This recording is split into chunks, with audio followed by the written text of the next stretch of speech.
शिवसेनेची फूट जरी असली ना तरी राज ठाकरे आणि उद्धव ठाकरे यांच्या युतीची अधिकृत घोषणा कधी होणार? नमस्कार, मी स्नेहल चौधरी लोकशिवाय मराठीमध्ये तुमचं स्वागत करते.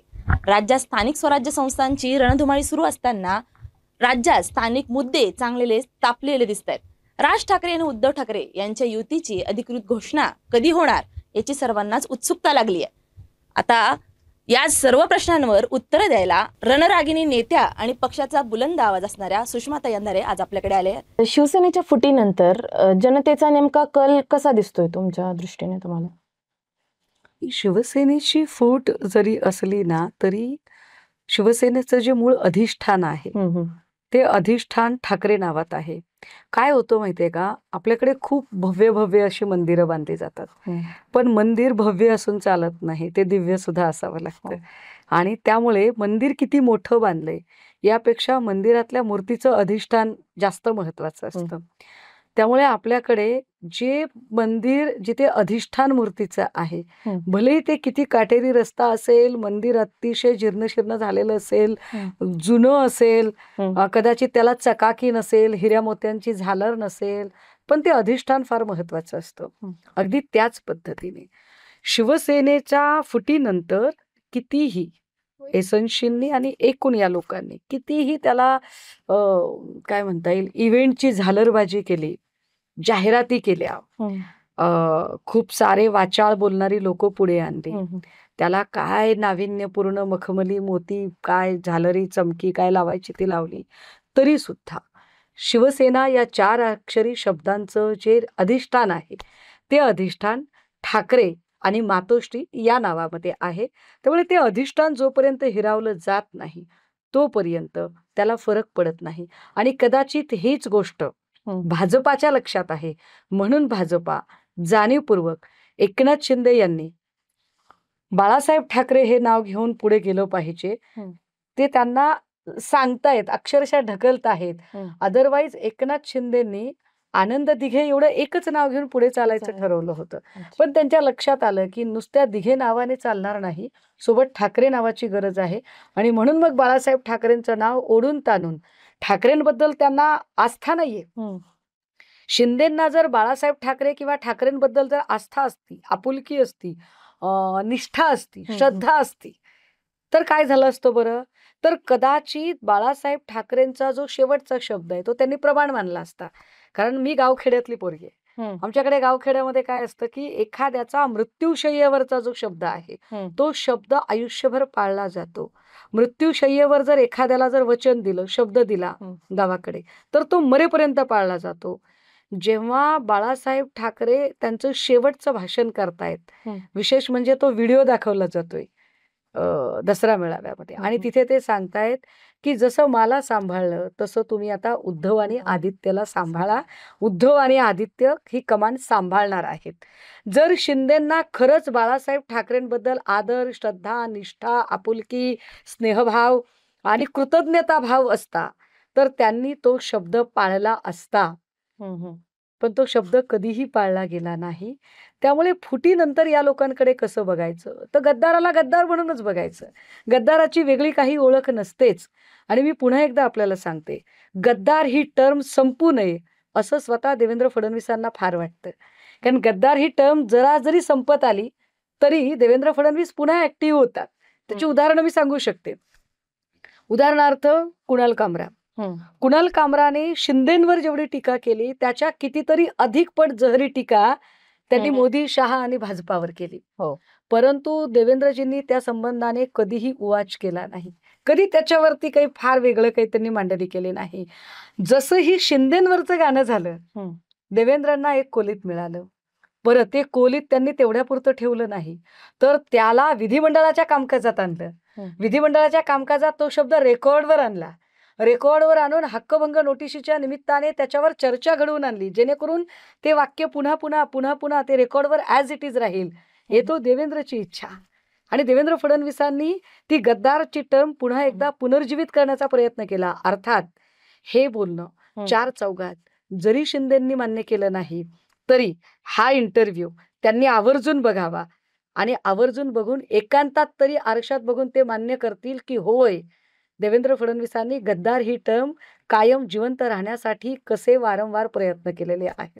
सुप्रीम कोर्टात शिवसेना पक्ष आणि ते चिन्हाबाबत जो निर्णय लागणार आहे, तर तुम्हाला वाटतं का तो निर्णय काय म्हणजे कसा लागेल यावेळेस? हे फार एक्सपेक्टेशन नाही आहेत आम्हाला असं वाटतं की आम्ही लढलं पाहिजे. ज्या पद्धतीने सध्या स्वायत्त यंत्रणा सगळ्या भाजपाच्या कह्यात गेलेल्या आहेत, आम्ही प्रश्न आयोगाला विचारतो, उत्तर भाजपा देतो, आम्ही विरोध भाजपाला करतो, रेड ईडी टाकतं. हे जे सगळं चाललंय, ईडी सीबीआय आणि सगळं, त्यातली त्यात न्याय व्यवस्थेकडून आम्हाला जरा अपेक्षा होत्या.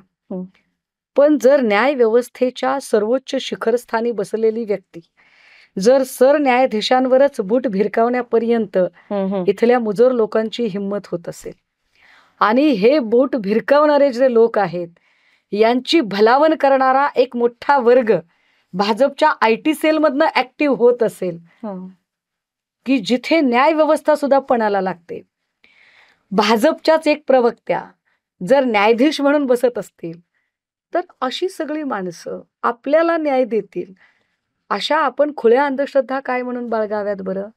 त्यापेक्षा आपण लोकांमध्ये अधिक कसे जाऊ शकू आणि काम कसे करू शकू हे जास्त महत्वाचं आहे. पण मग अपेक्षाच ठेवायचं नाही?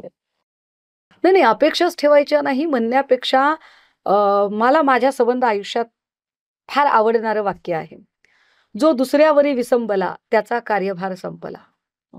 विसंबून राहता कामा नये. आपण काय करूया तर आपण छानपैकी लोकांमध्ये जाऊया, लोकांचे प्रश्न समजून घेऊया.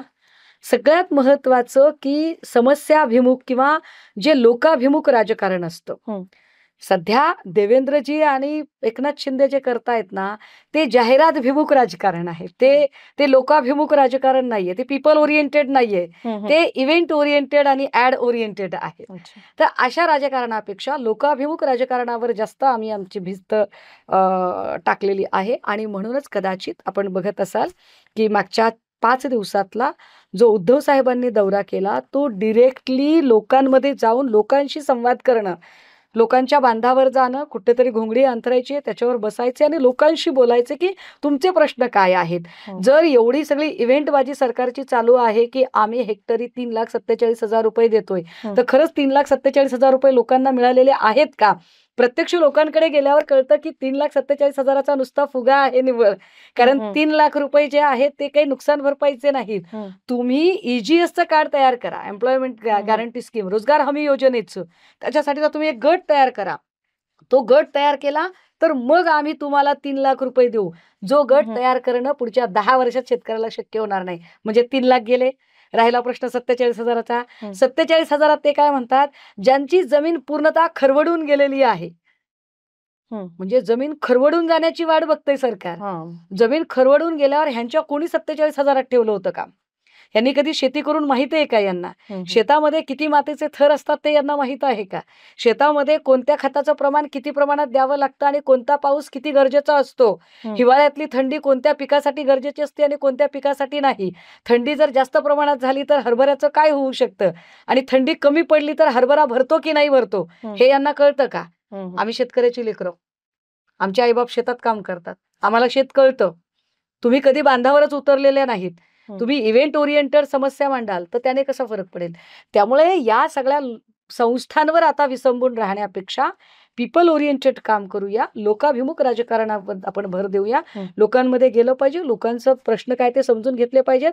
आणि म्हणून उद्धव साहेबांचा मराठवाड्यातला दौरा असेल किंवा मी आता काल परवा फलटणमध्ये गेले होते संपदा मुंडेंच्या न्यायासाठी म्हणून, हे जे आमचं जे काम चाललेलं आहे ते आम्ही थेट लोकांशी नाळ जोडणे यावर आमची जास्त भिस्त आहे आणि आम्ही ते काम जास्त महत्वाचं मानतो.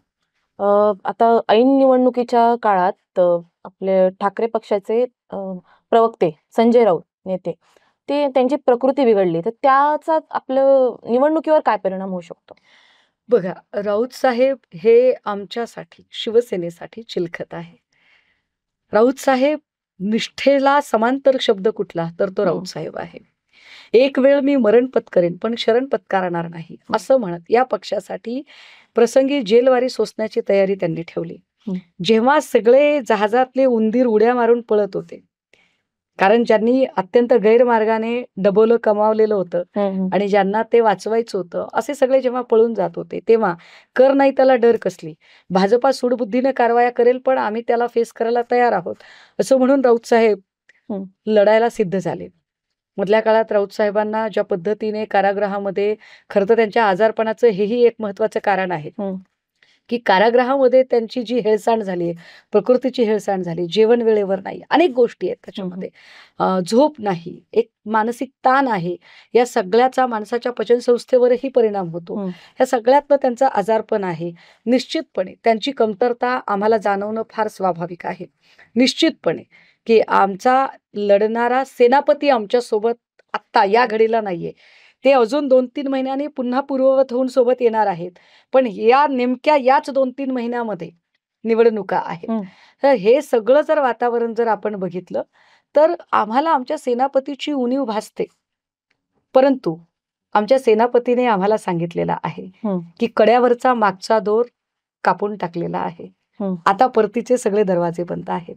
आता लढणं क्रमप्राप्त आहे. आणि जेव्हा सेनापती लढवय्या असतो तेव्हा सेना लढणारीच असते.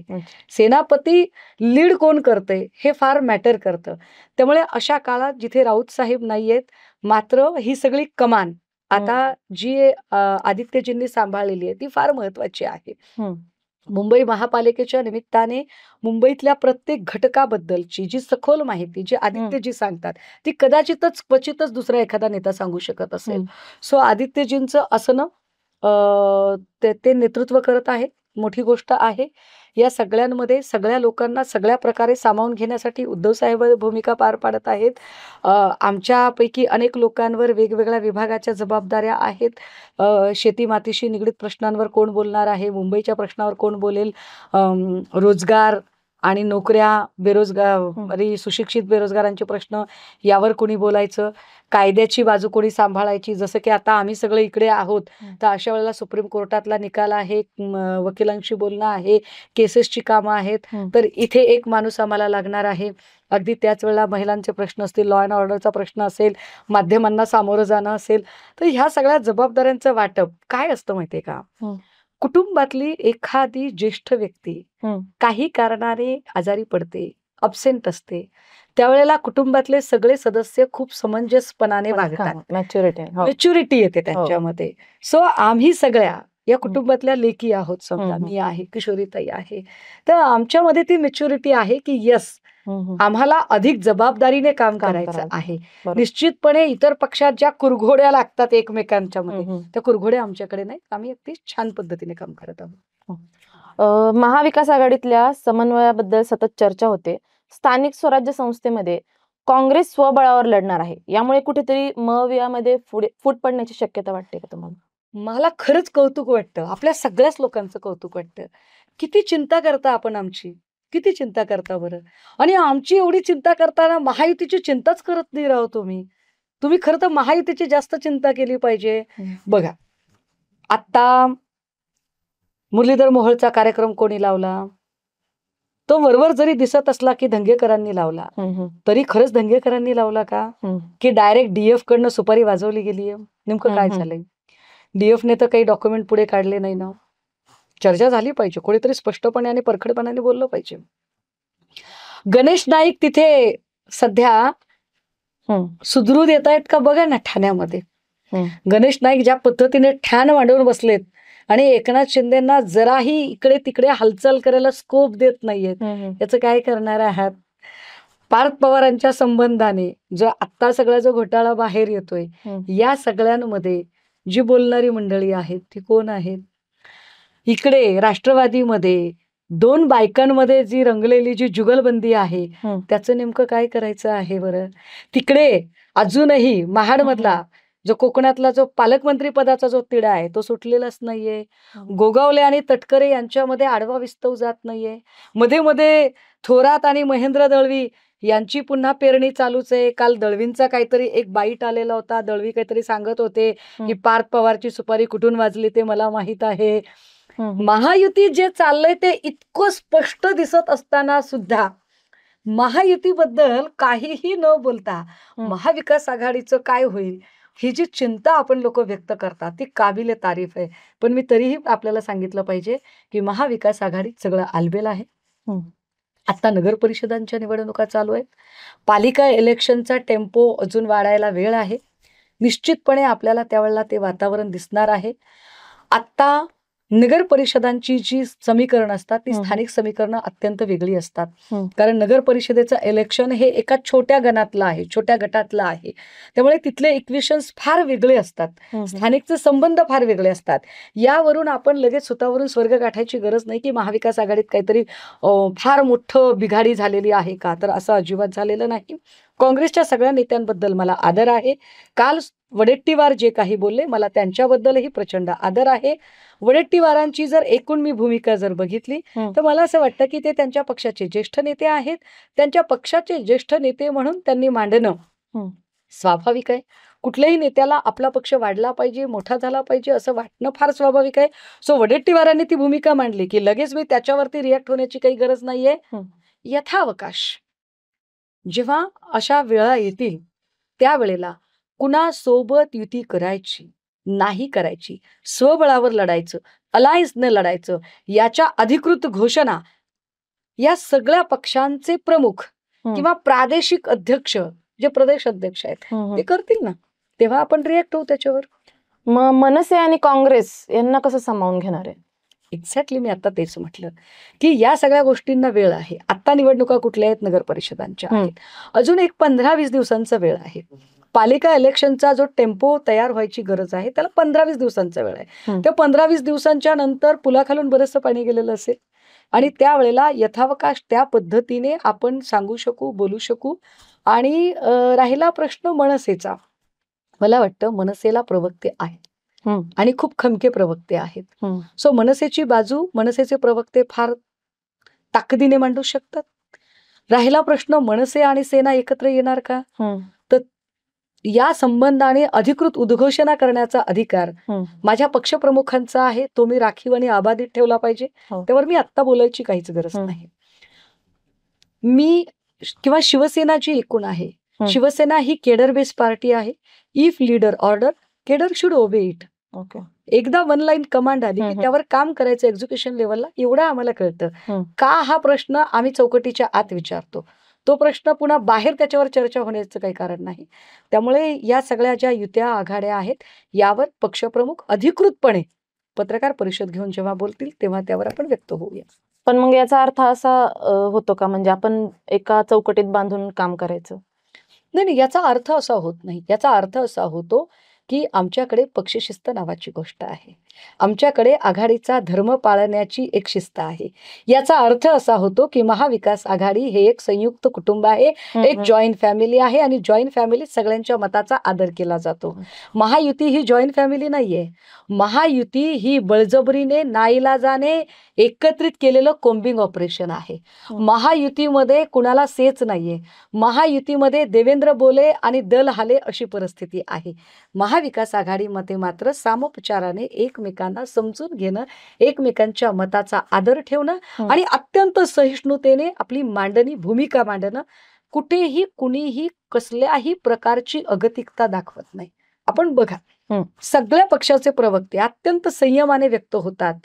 महायुतीत तसं होत नाही.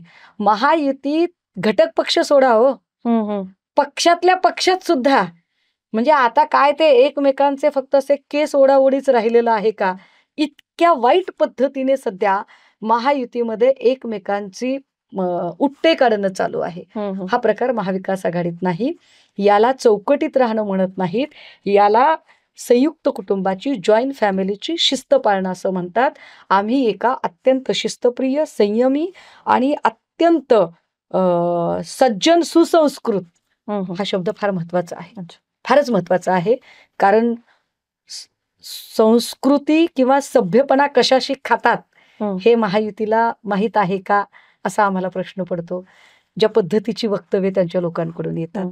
सो मला वाटतं की त्याच्यावरती न जाता माझा नेता हा अत्यंत सुसंस्कृत नेता आहे आणि एका संयमी नेतृत्वाचे शिलेदार म्हणून आम्ही सुद्धा तो संयम बाळगला पाहिजे. मनसेला सोबत घेण्यामागे फक्त एक स्वार्थ बुद्धी आहे असं विरोधक म्हणतात. कारण आता विधानसभा हातात गेल्यामुळे मुंबई महापालिकेसाठी गरज असल्याने दोन्ही ठाकरे बंधू एकत्र येतात. मला काय म्हणायचंय, जर दोन भाऊ एकत्र आले तर विरोधकांचं दुखायचं काय कारण आहे? म्हणजे तुम्हाला प्रॉब्लेम काय आहे? एक पाडगावकरांची फार सुंदर कविता आहे. पाडगावकर असं म्हणतात, तिनं प्रेम केलं, त्यानं प्रेम केलं, केलं तर करू दे की तुझ्या बापाचं काय गेलं. प्रॉब्लेम काय आहे तुम्हाला? दोन भाऊ एकत्र येत आहेत, दोघांनी ठरवलेलं आहे की महाराष्ट्र आणि मराठी माणूस यांच्या अस्मितेसाठी, मराठी माणसाच्या अस्तित्वासाठी, मराठी सत्ता मत्ता आणि अस्मिता टिकून ठेवण्यासाठी प्रसंगी आमच्यातल्या काय छोटे मोठे ज्या काही गोष्टी असतील आमच्या सगळ्या बाजूला ठेवायला तयार आहोत आणि आम्ही लढणार आहोत. तर तुमचं दुखलं कुठे? प्रॉब्लेम काय आहे विरोधकांचा? आता विरोधकांचं जे चाललंय की नाही नाही हे स्वार्थासाठी एकत्रित आले. बरं, आम्ही स्वार्थासाठी एकत्रित आलो, मग देवेंद्रजी जे अजितदादांना चक्की पिसिंग पिसिंग पिसिंग म्हणत होते ते किसिंग किसिंग किसिंग पर्यंत का बरं पोचलेले आहेत? जे अजितदादा भुजबळांचे सगळे की भुजबळ काही कुठं देशसेवा करून गेलेले नाही जेलमध्ये असं सांगत होते, काय नेमका परमार्थ गाठायचा होता बरं त्यांना, म्हणून त्यांनी भुजबळांना आपल्यासोबत मांडीला मांडी लावून सोबत घेतलं. ज्या नवाब मलिकांना दाऊद छोटा राजन आणि अगदी पाकिस्तानशी संबंध जोडण्याची भाषा केली होती, काय नेमका असा परमार्थ साधायचा बरं देवेंद्रजींना? ज्या भावना गवळीवरती रेड टाकल्या, हसन मुश्रीफ वरती रेड टाकली, या सगळ्या म्हणजे त्याच भावना गवळीकडून राखी बांधून घेण्यात असा कोणता परमार्थ साधायचा होता? जे आम्हाला स्वार्थ आणि परमार्थातला फरक शिकवतायत. बात निकलेगी तो दूर तलक जाएगी. ते जितके खोदतील तितके खोलात जातील. भलाई इसी में है की आबरू मुठ्ठी में रहे. त्यांनी शांत राहावं, बोलायला आम्हालाही येतं. फक्त आम्ही वारंवार म्हणतो की आम्ही एका सुसंस्कृत नेतृत्वाचे शिलेदार आहोत, त्यामुळे उगाच तोंड सोडून बोलणं आम्हाला आवडत नाही आणि त्यांच्यासारखी जात आणि धर्मद्वेष्टी भाषाही आम्हाला जमत नाही. आमच्यासाठी माणूस हा केंद्रबिंदू आहे आणि माणूस केंद्रबिंदू ठेवून काम करणारी माणसं आम्ही आहोत. त्यामुळे उगाच काहीतरी तुम्हाला असं वाटतं का की संपदा मुंडे प्रकरणात जर समोरचा जर माणूस एखादा मुस्लिम असता, खान तांबोळी गव्हाण असं काही नाव असतं, तर आतापर्यंत ह्या सगळ्या लोकांनी म्हणजे अक्षरशः कपडे काढून फिरले असते रस्त्यावर, इतकं यांनी उन्माद केला असता. काही संपदा मुंडे हिंदू नाही, काय मराठवाड्यातले जे शेतकरी आता जे परेशान आहेत ते हिंदू नाहीत. आता ज्या ऐकून बदलापूर पासून ते आतापर्यंत घडलेल्या घटना हिंदू नाहीत त्या पोरी. कुठल्या पोरीसाठी आवाज उठवला बरं यांनी? का पैठणच्या पोरीसाठी की सोनपेठच्या पोरीसाठी की बदलापूरच्या पोरीसाठी? या सगळ्या लेकी बाळी ज्या आहेत, या लेकी म्हणजे जात आणि धर्म बघून व्यक्त होणारी माणसं, यांनी स्वार्थ आणि परमार्थावर बोलावं? यांना तो नैतिक अधिकार आहे तरी का? त्यामुळे यांनी नाही बोलावं. आणि एवढं वाटत असेल, खुमखुमी असेल, तर यांनी एकदा 1 to 1 चर्चेला बसावं समोर. मग आम्ही यांना सांगू की काय असतं नेमकं, की इथल्या समाजसुधारकांना धरू, जबाबदार कुणाला धरू? सरकार कुणाच्या हातात आहे? सत्ता कुणाच्या हातात आहे? पोलीस खातं कोण चालवतं?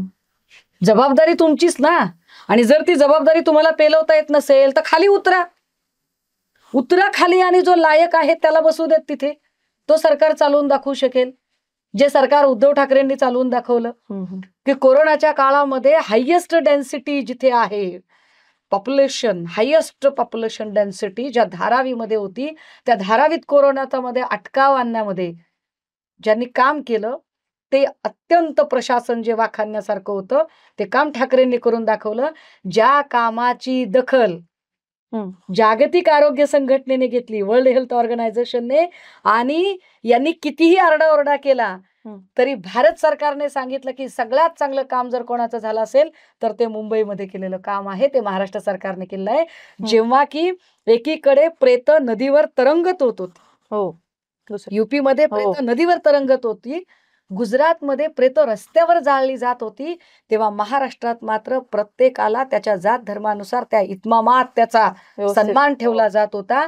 आणि विशेष धारावीमध्ये ते सगळं केलं गेलं. का करू शकलं? सरकार चांगलं होतं, सुशासन होतं, ते होऊ शकलं. मग जर चांगल्या गोष्टींची जर तुम्ही क्रेडिट घेणार तर वाईट गोष्टींचं पण क्रेडिट तुम्हालाच द्यावं लागणार. हो. मग आता जर सरकार स्थानी जर देवेंद्रजी बसले आहेत आणि नेमकं असं होतं बरं का, जेव्हा जेव्हा देवेंद्र फडणवीस गृह खात्याचे मंत्री होतात तेव्हा तेव्हा गृह खात्यामधला क्राईम रेट वाढलेला असतो. आता तर वाईट परिस्थिती, म्हणजे किती किती वाईट आहे हे सांगा मला. ह्याच्यावर प्रश्न विचारू नये त्या लोकांना की अरे पूर्वी लोक एकमेकांना मारायचे, पूर्वी खून व्हायचे. खून कसा व्हायचा, कोणीतरी कुणाला अंधारात मारून जायचा आणि निघून जायचा. आता तसं होत नाही. आता फेसबुक लाईव्ह करून उडवलं जातं. तो काय, तो गणपती गायकवाडच्या तिथला एक प्रकार, ठाण्याच्या तिथला Kalyan police station, I think police station मध्ये गोळीबार होतो, पोलीसच बलात्कार करतो, कस्टडीमध्ये सोमनाथ सूर्यवंशीची डेथ होते. अक्षय शिंदेचं तोंड बंद करण्यासाठी अक्षय शिंदेला शिक्षा व्हायलाच पाहिजे, लक्षात घ्या, अक्षय शिंदेला शिक्षा व्हायलाच पाहिजे. पण अक्षय शिंदेचं तोंड बंद करून तुम्ही अशी कोणती माहिती दडवलेली आहे?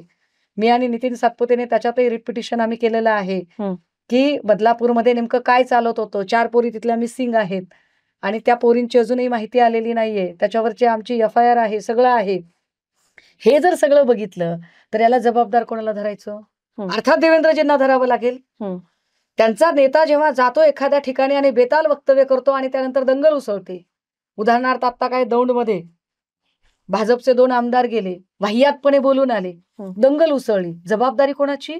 अर्थात ती मुख्यमंत्र्याची, अर्थात त्यांच्या पक्षाच्या नेत्याची की तुम्हाला तुमची माणसं सांभाळता येत नाहीत. सरकार पक्षात असणारी लोक अत्यंत वाह्यातपणे बोलतात, विचित्र भाषा वापरतात, अधिकाऱ्यांना दमदाटी करतात. याच्यावरती जबाबदार कोणाला धरायचं? आता समजा पार्थ पवारांचा विषय आला किंवा मुरलीधर मोहोळचा विषय आला, जेव्हा 300 कोटी, 1800 कोटी, 238 कोटी, मोहोळांचा घोटाळा 238 कोटी, एवढ्या मोठ्या जमीन खरेदीचं जेव्हा प्रकरण असतं तेव्हा ते महसूल मंत्र्याला माहित नाही कसं शक्य आहे? कोण आहे महसूल मंत्री? बावनकुळे. मग बावनकुळेंना नाही विचारायचं आम्ही? मग बावनकुळेंना विचारायचं का बावनकुळेंच्या घरात जो कोणी धुणी भांडी करतोय त्याला विचारायचं? आणि जर त्याला विचारायचं असेल तर मग बावनकुळेंनी ती कामं करावीत आणि ती कामं करणाऱ्याने बावनकुळेच्या खुर्चीत बसावं. काय हरकत आहे? आमचं सरळ साधं म्हणणं आहे बघा, शिवसेना ना ओपन किचन आहे, जे शिस्त ते दिसतं. आम्ही असे काही मागणं वार करणारे नाहीयेत. आमचा कार्यक्रम ठरलेला आहे, खटक्यावर बोटन जाग्यावर पलटी. तुम्ही विचाराल, आम्ही तुम्हाला तिथे थेट उत्तर देऊ. आता गुन्हेगारीचा जसा प्रश्न आलाय, ते संपदा मुंडे जे फलटणमध्ये प्रकरण घडले त्याच्यावर तुम्ही एक पत्रकार परिषद घेऊन तुम्ही सांगितलं की तुमच्याकडे पुरावे आहेत, ते तुम्ही एपिसोडमध्ये रिलीज करणार आहात. तर तुम्ही कशाची वाट पाहताय? म्हणजे ताई, मी 3 पत्रकार परिषदा घेतल्यात, मी त्याच्यातल्या सगळ्या गोष्टी बाहेर आणल्यात. मी नुसती एवढ्यावर थांबले नाही, तर मी फलटणमध्ये गेले. मी फलटणमध्ये जाऊन तिथे किती मर्डर झालेले आहेत त्या सगळ्या लोकांना उभं केलंय. नुसते पुरावे नाही, मी साक्षीदार उभे केले, जिवंत. मी माणसं उभी केली. संपदा मुंडेच्या रूम मधलं सामान जेव्हा हँडओव्हर केलं जात होतं ना, त्या संपदा मुंडेच्या घरात काय काय सापडलं माहितीये आपल्याला? काय? संपदा मुंडेच्या घरामध्ये 131 पोस्टमार्टम रिपोर्ट सापडले. 131 postmortem report on record. Police रेकॉर्डवर घेत नव्हते. संपदा मुंडेच्या भावाने सांगितलं मी शूट करतोय, तुम्हाला रेकॉर्डवर घ्यावं लागेल.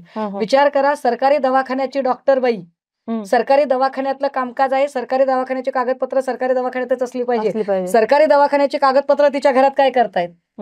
131 पोस्टमार्टमचे report, 34 rape report, 13 injury report. हे मी बाहेर काढलंय, हे मी दाखवलंय. मी एवढ्यावर थांबले नाही, मी आता त्याच्यात पिटिशन टाकले. माझं त्याच्यातही म्हणणं आहे, सरकारने SIT केलीच नाही. देवेंद्रजी किती खोटं बोलतात.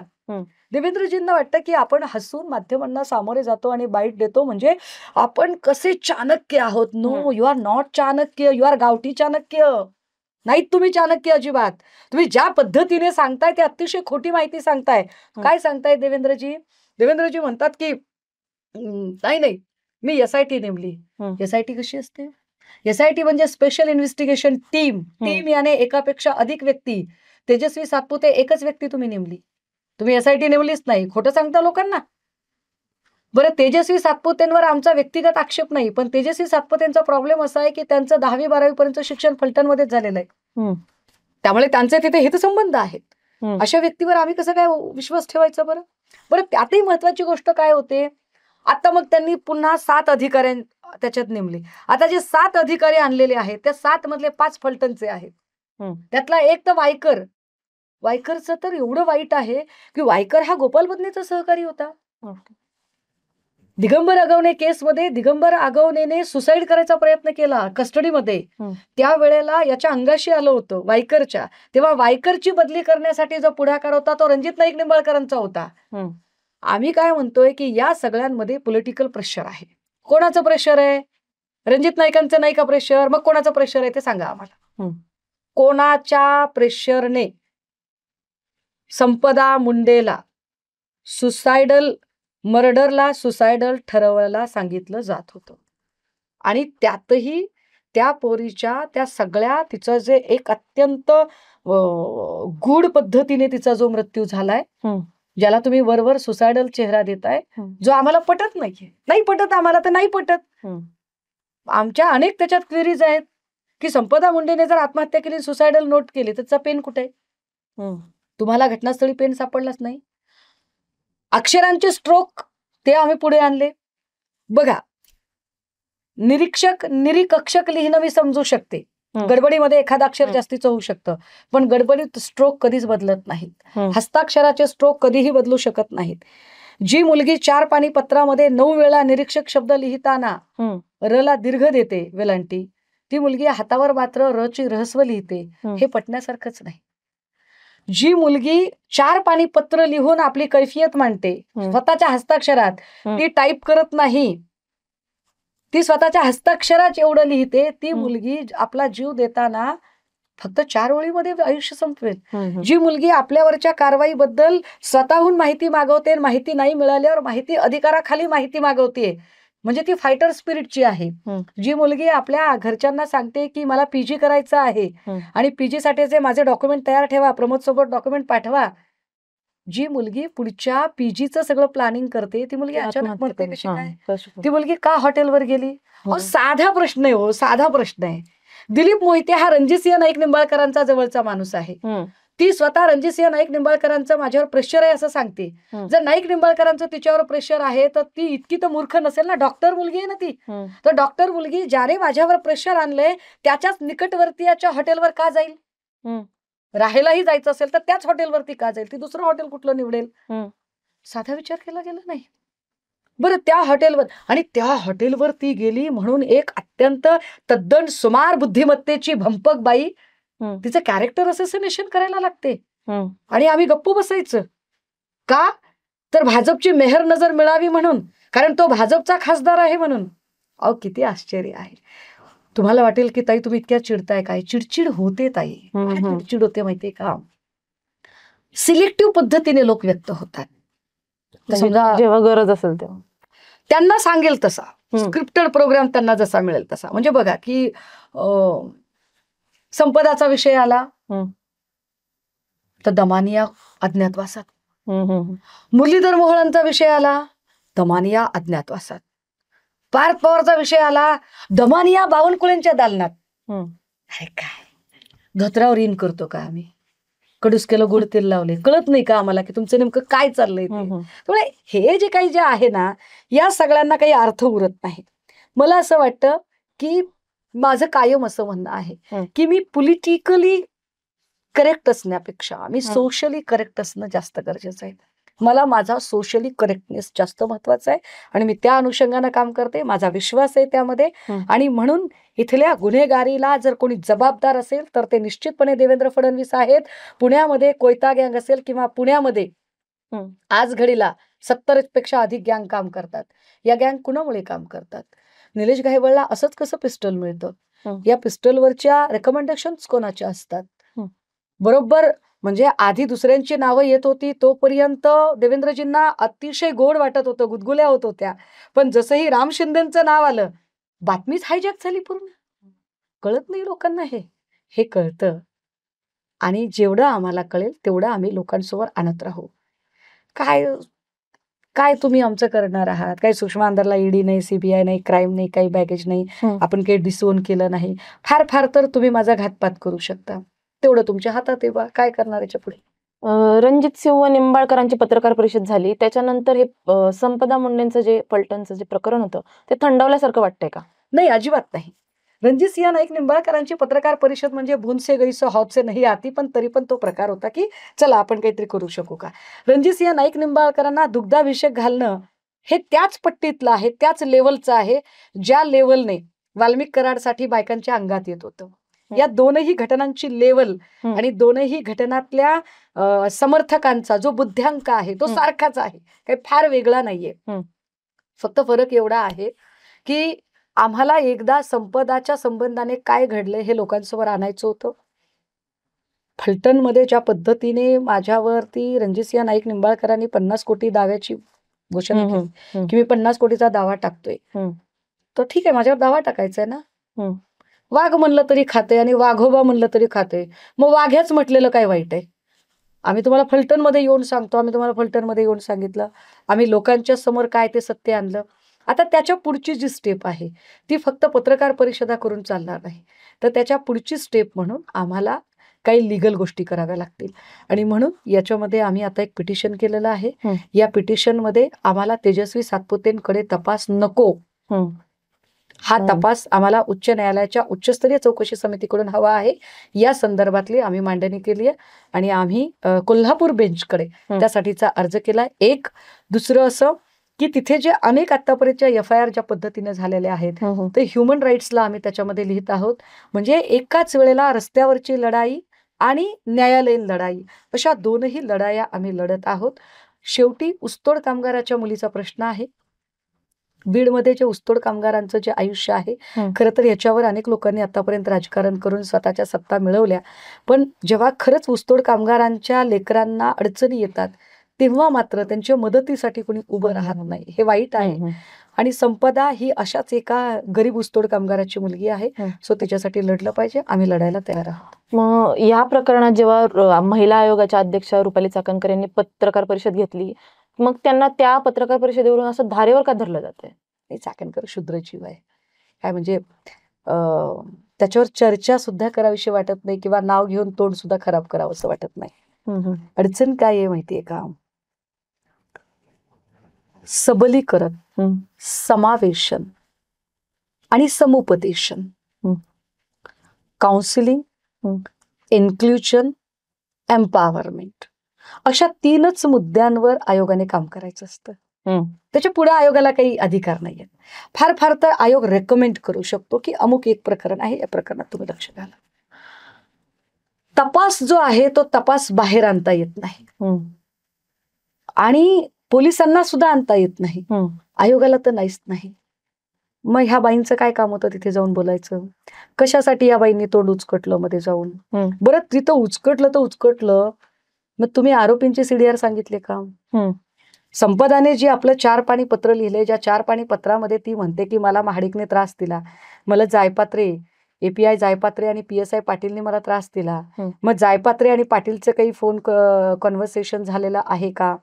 जायपात्रे पाटील आणि जे 2 PA आहेत शिंदे आणि नागटिळक यांचं काही कॉन्व्हर्सेशन झालेलं आहे का? शिंदे आणि नागटिळक आणि सुनील महाडिक यांचं काही कॉन्व्हर्सेशन झालेलं आहे का? तिनं तिच्या डिपार्टमेंटचे जे सिनियर आहेत डॉक्टर अंशुमन धुमाळ, त्या अंशुमन धुमाळांना पत्र लिहिले. अंशुमन धुमाळांचं आणि PNचं काही बोलणं झालंय का? अंशुमन धुमाळ आणि DYSP राहुल धस यांचं काही बोलणं झालंय का?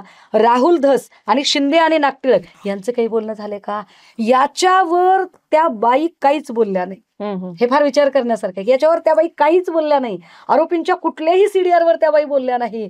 त्यांनी फक्त एकच काम केलं, काय की तिचं कॅरेक्टर काय होतं, हुईची कोण आहे, त्यांना काय अधिकार आहे की दुसऱ्यांच्या कॅरेक्टरवर प्रश्नचिन्ह लावण्याचा. हे पहिल्यांदा नाही केलं त्यांनी, हे वैष्णवी हगवणे प्रकरणातही हेच केलं त्यांनी, तनिषा भिसेच्या प्रकरणातही हेच केलं.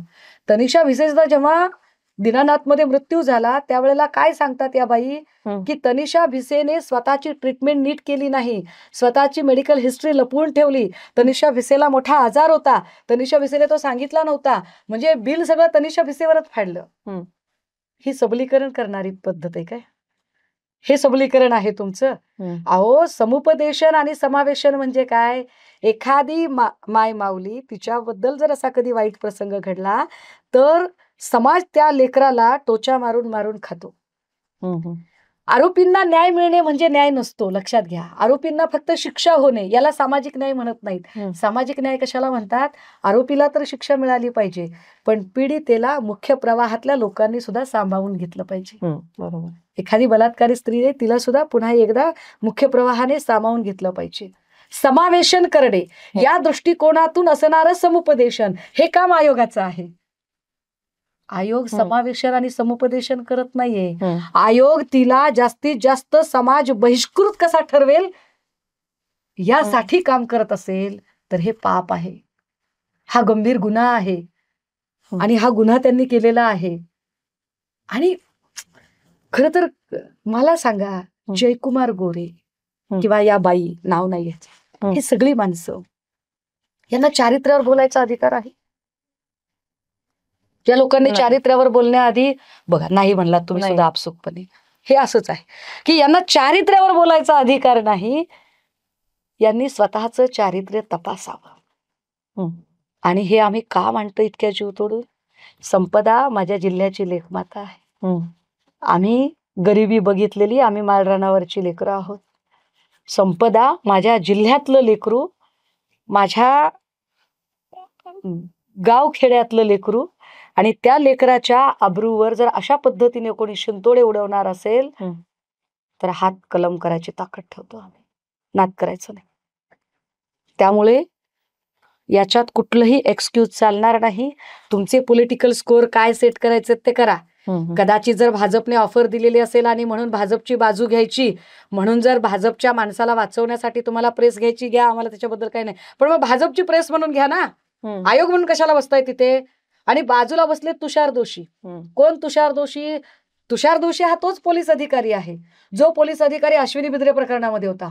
आणि अश्विनी बिद्रे प्रकरणामध्ये अश्विनी बिद्रेचा नवरा राजू गोरे यांनी स्पष्टपणे पत्र लिहिले. ते पत्र मी दाखवलं माध्यमांना की तुषार दोषी हा इन्व्हेस्टिगेशन ऑफिसर नको आहे. तोच तुषार दोषी जे आंतरवली सराटीमध्ये मराठा आंदोलकांवरती लाठीचार्ज आणि गोळीबाराचा आदेश देणार आहे, तेच तुषार दोषी. अमृता फडणवीसांचा गाण्याचा कार्यक्रम जो पोलिसांनी घेतला होता आणि त्यावेळेला जी वादाच्या भोवऱ्यात नावं अडकलेली ती पोलीस अधिकाऱ्यांची, त्यातलं एक महत्वाचं नाव म्हणजे तुषार दोषी. आम्ही कुठलीच गोष्ट वेग बोलत नाही. मी अभ्यास केल्याशिवाय, माहिती घेतल्याशिवाय मुद्दे मांडत नाही. त्यांचे काय पॉलिटिकल स्कोअर, मला त्यांच्या पक्षातल्या अंतर्गत राजकारणात जायचं नाहीये. पण संपदा मुंडे प्रकरणात संवेदनशीलतेने जे वागायला पाहिजे होतं ते वागलेले नाहीयेत. आता यावर खरं तर त्यांना सरकारने शोकॉज करायला पाहिजे होतं, पण सरकारची मेहर नजर आहे, कारण सरकारच्या लोकांना वाचवण्यासाठीच तिथे नेमणूक केलेली आहे. तर सरकार मेहर नजर करणार. ती मेहर नजरच सरकारने केली आहे की आपण बघत असाल की संपदा मुंडे प्रकरणात संपदाला न्याय मिळवून देण्यासाठी प्रयत्न करणारी रुपाली, तिला शिक्षा मिळाली. पण त्याच वेळेला संपदाची बेअब्रू करण्याचा प्रयत्न करणारी दुसरी, तिला मात्र भाजपाने डोक्यावर घेतलं. अगदी याच पद्धतीने मराठा आंदोलकांवर हात उचलणारा सूरज चव्हाण, त्याला बक्षिशी. पण अजितदादांच्यासाठी खिंड लढवणारा मिटकरी, त्याला अज्ञातवास. असो, त्यांचा पक्षांतर्गत मुद्दा आहे, पण ते तुम्ही संपदाचा विषय काढला त्यामुळे ओघाने निघालं. अदरवाईज आम्हाला त्याच्यावर बोलायचं काही गरज नाही. राज्यात संपदा मुंडे प्रकरण झालं, वैष्णवी हगवणे प्रकरण झालं, परत आता 2 दिवसापूर्वी चांदवडमध्ये एक केस घडली आहे. मोहिनी नावाच्या मुलीने, विवाहितेने सासरच्या जाचाला कंटाळून आत्महत्या केली. तर तिच्या घरच्यांनी तिच्या सासरच्या घरासमोर तिची चिता पेटवली. तर महिला आयोग म्हणजे कसं काम करतं अशा वेळेस? की नाही, आयोग काम करतोय तुमची अंधश्रद्धा आहे. असं काय करता? ते ते ते ते रॅम्पवर वावरण्यासाठी आहेत. त्यांना काही काम वगैरे अशा काही गोष्टी नाहीयेत. असो, मुळात इथे लॉ अँड ऑर्डर आहे का? आणि पीडित स्त्रिया पुढे का येत नाही? आपण सारखा प्रश्न विचारतो की पीडितेने आत्महत्या करू नये, पीडितेने पुढे आलं पाहिजे. अहो, आत्महत्या केल्यावरही तुम्ही सोडत नाही. एखादी स्त्री न्याय मागायला पुढे येते तेव्हा तिच्या चारित्र्यात खोट असेल अशी जर मांडणी सुरू असेल तर कशा बायका न्याय मागायला पुढे येतील? म्हणजे काय वाईट पद्धतीने स्त्रीला प्रताडित केलं जातं. तनिषा भिसे, वैष्णवी हगवणे, संपदा मुंडे, चांदवडचं तुम्ही सांगताय ते प्रकरण, त्याच्यानंतर सोलापूरमधलं प्रकरण, काल सासवडमध्ये एक प्रकरण घडलंय, ती केस मी आज सांगणार आहे. ही सगळी, किंवा सोनपेठमध्ये झालेलं प्रकरण, तोंड दाबून बुक्क्यांचा मार सहन करतात बायका.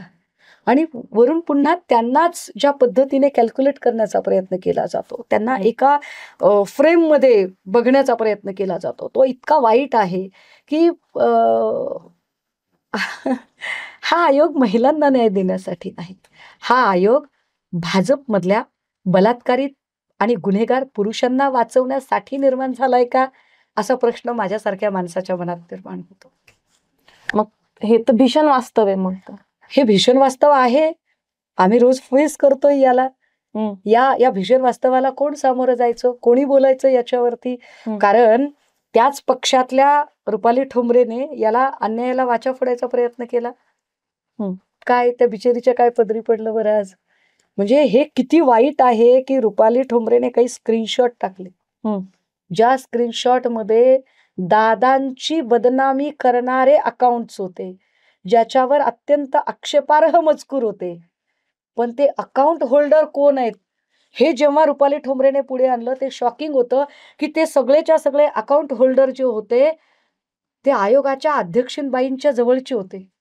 म्हणजे ठरवून आपण दादांच्या जवळचे आहोत असं चित्र दाखवायचा प्रयत्न करून जर ते इतकं वाईट पद्धतीने केलं गेलं असेल तर हे गंभीर आहे, फार गंभीर आहे हे सगळं. पण एकूण महाराष्ट्राचं राजकारण जे अत्यंत सभ्य सुसंस्कृत, कधी काळी ज्या राजकारणामध्ये मधु दंडवते साहेब, नाथ पै किंवा यशवंतराव चव्हाण, कितीतरी अशी नावाजलेली माणसं, विलासरावजी देशमुख साहेब असतील, मुंडे साहेब असतील, जे अत्यंत सभ्य, मनोहर जोशी साहेब असतील, की सुसंस्कृत राजकारण होतं, त्याचा दर्जा देवेंद्रजींच्या काळात पाक खालावलाय. त्याला दर्जा नावाची गोष्टच राहिली नाही. तुम्ही मगाशी मला म्हणालात की सरकार जबाबदार कोण?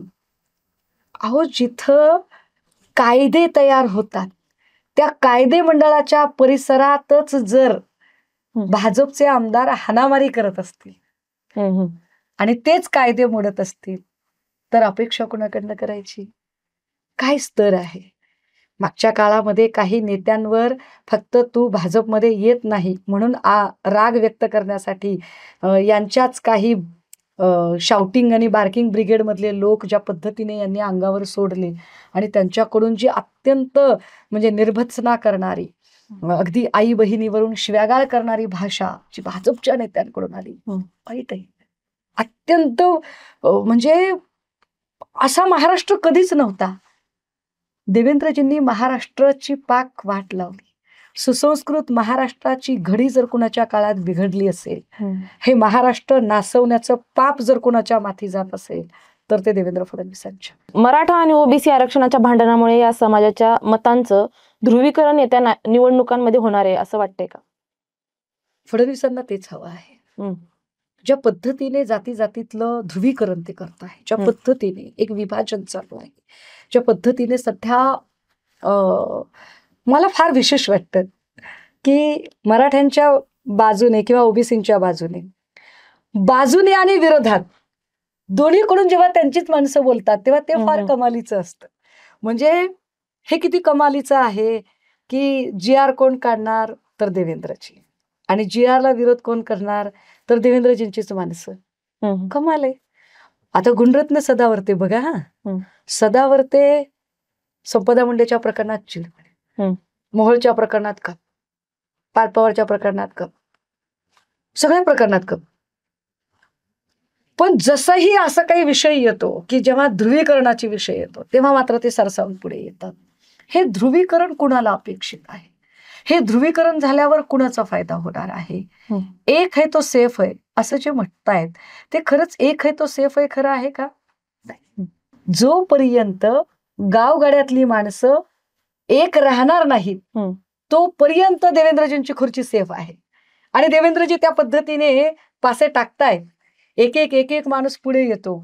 जरा वातावरण शांत होतंय असं वाटायला लागलं की दुसरा माणूस वातावरण गढूळ करायला तयारच असतो.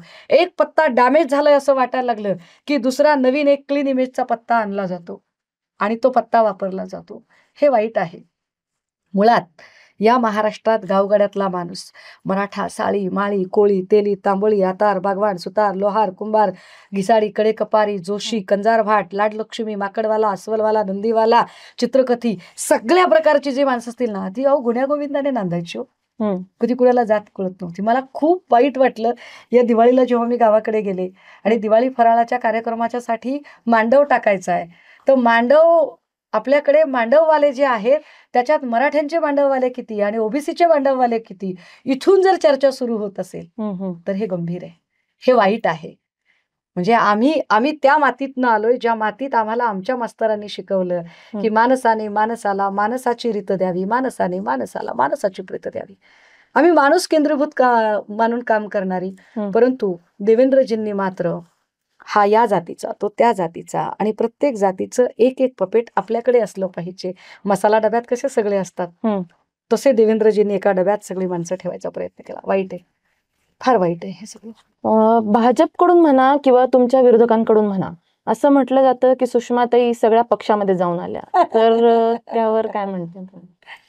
काय आहे माहितीये का, भाजपची एक नीती आहे, खोटं बोल पण रेटून बोल. मुळात भाजपमध्ये कपडे बदलल्यासारखे पक्ष बदलणारे राणे, भाजपमध्ये सगळे घोटाळे करून, म्हणजे जी भाजपा म्हणत होती की आम्हाला काँग्रेस मुक्त महाराष्ट्र करायचा आहे, ती भाजपा आता काँग्रेस युक्त भाजपा झालेली आहे. सगळे पक्ष फिरून आलेले लोक त्यांच्याकडे आहेत. त्यांचा प्रॉब्लेम असा आहे की सुषमा अंधारेला डॅमेज कसं करायचं.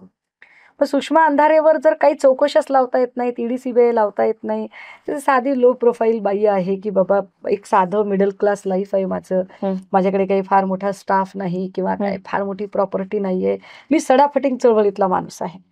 मग आता माझ्याकडे जर काहीच नसेल त्रास देण्यालायक आणि माझ्या बोलण्याची विश्वासार्हता लोकांमध्ये प्रचंड आहे, तर ती विश्वासार्हता जर मोडीत काढायची असेल तर काय करावं, तर मग सांगायचं की सुषमा अंधारे काय अनेक पक्षात. पण मी तुम्हाला सांगते, मी दसरा मेळाव्याच्या भाषणातही सुरुवातीला म्हटलं होतं की मी माझ्या आयुष्यातलं राजकीय कारकिर्दीतलं पहिलं राजकीय भाषण आज करते. त्यामुळे शिवसेना हा माझा पहिला राजकीय पक्ष.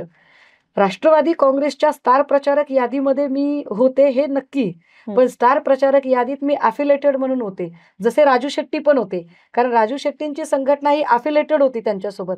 तसा माझा गणराज्य संघ जी संघटना आहे ती अफिलेटेड होती. ओके.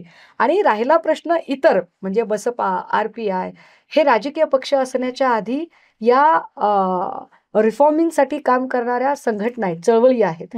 तर या चळवळीतला वावर फार माझा सहज स्वाभाविक आहे. परंतु माझा राजकीय पक्ष म्हणून जी माझा पहिला प्रवेश आहे तो शिवसेनेतला आहे. पण भाजपाकडे जेव्हा काहीच उत्तर नसतं तेव्हा त्यांना अशा पद्धतीने बोलायला. हिंदुत्वाचा मुद्दा भाजपने हायजॅक केला असा तुमचा आरोप आहे. मग ठाकरे गटाचं हिंदुत्व वेगळं कसं? नाही, हिंदुत्व त्यांना कळलेलंच नाही. हायजॅक करायचा काय प्रश्न आहे. भाजपला हिंदुत्वच कळलेलं नाही. मुळात हिंदुत्वामध्ये कुटुंब संकटात असताना कोणी पळ काढत नसतं. कुटुंब संकट, कारण कुटुंब संस्था हिंदू धर्मामध्ये फार महत्वाची मानली गेली. कुटुंब संकटात असल्यावर सगळं कुटुंब एकसाथ राहतं, हे फार महत्वाचं आहे. हिंदुत्व कशाला म्हणतात? डोळ्याला पाणी लावून नमनम करणारं हिंदुत्व म्हणजे हिंदुत्व नसतं, डोळ्यातलं पाणी पुसणारं हिंदुत्व हे जास्त महत्वाचं आहे. भडकाऊ भाषणं करून लोकांची घरं पेटवणारं हिंदुत्व जे भाजपला अभिप्रेत आहे ते आम्हाला नाही अभिप्रेत. आमच्यासाठी घरं पेटवण्यापेक्षा गोरगरिबांच्या चुली पेटवणारं हिंदुत्व जास्त महत्वाचं आहे. आमच्यासाठी हिंदुत्व जे अत्यंत काय म्हणता येईल त्याला विवेकी पद्धतीने स्वीकारलं जातं, ज्याच्यामध्ये एक चिकित्सकतेला वाव आहे, ते हिंदुत्व जास्त महत्वाचं आहे. हिंदुत्व हा श्रद्धेचा विषय आहे, मार्केटिंगचा नाही.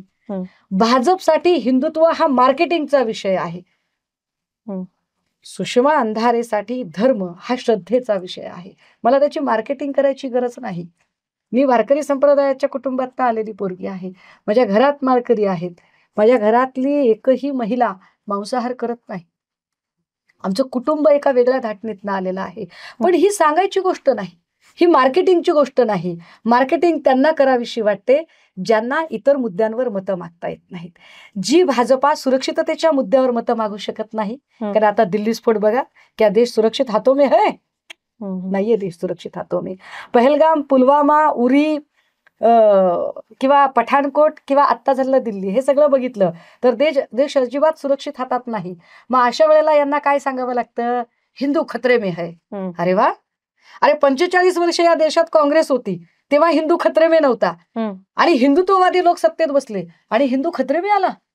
याचा अर्थ तुम्ही हिंदुत्व सांभाळण्यास नालायक आहात. तुम्ही हिंदुत्व सांभाळू शकत नाही. तुमच्यासाठी हिंदुत्व हा फक्त मार्केटिंगचा विषय आहे. हिंदुत्वाची खरी व्याख्या जी कळली ती वसुधैव कुटुंबकम किंवा आता विश्वात्मके देवे येणे वाग्यज्ञ तोषावे, हे विश्वची माझे घर, ही संकल्पना ज्याला कळली त्याला हिंदुत्व कळलं. आणि ते हिंदुत्व जे प्रबोधनकारांनी सांगितलं, जे उद्धव साहेब घेऊन चाललेले आहेत, आम्ही त्या हिंदुत्वाचे शिलेदार आहोत. राम मंदिर, सावरकर, हिंदुत्व या मुद्द्यांवर विरोधक तुम्हाला ढोंगी म्हणतात, यावर तुमचं काय म्हणणं आहे? मला काय म्हणायचंय, मी पुन्हा तेच म्हणेल, हे सगळे मुद्दे मार्केटिंगसाठी का काढताय? आणि जर तुम्हाला आम्ही ढोंगी वाटत आहोत तर सावरकरांना भारतरत्न द्यायला काय प्रॉब्लेम आहे? काय प्रॉब्लेम आहे? तुम्ही सरदार वल्लभभाई पटेलांचा पुतळा उभा केला, आनंदाची गोष्ट आहे. पण सरदार वल्लभभाई पटेल काही भाजपचे नेते नव्हते. सरदार वल्लभभाई पटेल हे काँग्रेसचे नेते होते. एवढा जर पुळका असेल, एवढं जर तुम्हाला असं वाटतंय की नाही आम्हीच खरे हिंदुत्वाचा पुळका आहे ना, मग हिंदुत्व सांगणाऱ्या नेत्यांचे पुतळे तुम्ही का उभे केले नाही? का तुम्ही त्यांना भारतरत्न देऊ शकला नाही? बात निकलेगी तो दूर तलक जाएगी. आमच्याकडे शिकार उत्तर आहेत त्यांना द्यायला, घोडा मैदान लांब नाही. एका प्रश्नांची उत्तरं आम्ही अजून बैजबार देत राहू. ताई, आता स्थानिक स्वराज्य संस्थांच्या निवडणुकांबद्दल तुम्ही काय जनतेला काय सांगाल? नाही, आम्ही स्थानिक स्वराज्य संस्थांच्या निवडणुकीत जनतेला सांगण्यापेक्षा जनता सुजाण आहे. आम्हाला पक्का विश्वास आहे की विधानसभेचा कौल सुद्धा आमच्याच बाजूने होता. पण विधानसभेचा कौल जरी आमच्या बाजूने असला तरी सुद्धा हे सरकार मतचोरीतनं आलेलं सरकार आहे. यांनी जी मतांची चोरी केली आणि काय पद्धतीने केली ते एक एक गोष्ट पुढे येत आहे. त्यामुळे जनता ऑलरेडी यांच्या सगळ्या जे काही कृष्णकांड आहेत आणि जे काही यांनी आत्ताचे कारभार केलेले आहेत या सगळ्या गोष्टींना जनता वैतागलेलीच आहे. जनता कंटाळलेली आहे. वाढती गुन्हेगारी, बेरोजगारी, महिला असुरक्षा, शेतकऱ्यांचे प्रश्न या सगळ्यांवर जनता वैतागलेली आहे. जनता वाट बघते. गेली 7 वर्ष निवडणुका पुढे पुढे पुढे ज्या ढकलल्या गेल्या ते भाजपा एका अनुकूल वातावरणाची वाट बघत होतं म्हणून पुढे ढकलल्या जात होत्या. जनतेला या सगळ्या गोष्टी माहीत आहेत.